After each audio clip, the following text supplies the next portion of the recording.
Welkom by Zelfs Dish. Ek het nou vanoggend kos gemaak voor die water afgegaan het.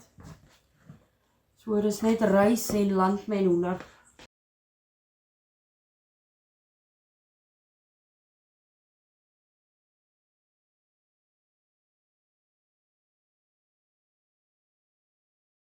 Okay, landmelhoender, rys. Ek het dit hier in my pressure cooker gesit. Ek weet nie om te staan nie. Ek het seer. Want aan die onderkant was 'n knop, nou is daar aan die bokant ook 'n knop en hy's geswel en seer en rooi en I cannot live with this pain. Maar dit wat ons nou eet hulle môre. My sussie kom haal my môre want ek moet donderdag by die hospitaal wees vir my operasie. Papa eers maandag. So, ek weet nie hoe gaan ek by die huis kom nie, ons sal maar sien.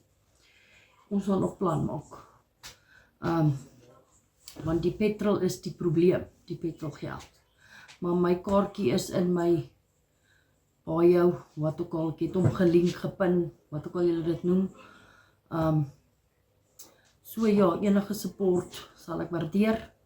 Mag julle 'n beautiful dag hê, mag julle geseënd wees. Ek weet nie of daar môre aand 'n kosvideo gaan wees nie, maar dis basically eet hulle dit môre aand ook, want ek is nou by my sussie, want sy gaan my hospitaal toe vat donderdag. Ek moet voor 7 by die hospitaal wees. So, en dan is ek veronderstel om Vrydag terug te kom.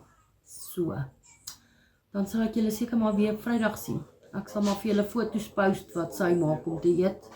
Maar ek mag in elk geval môre aand van, ek dink hulle het gesê na 7, voor 7, van 7 af, I don't know, mag ek niks eet of drink nie.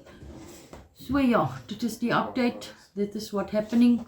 Mag julle 'n beautiful dag hê, mag julle geseënd wees. Laat weet met die comments dat julle eet. Like, comment, follow, share. And I love you all. I see you on the other side. Bye.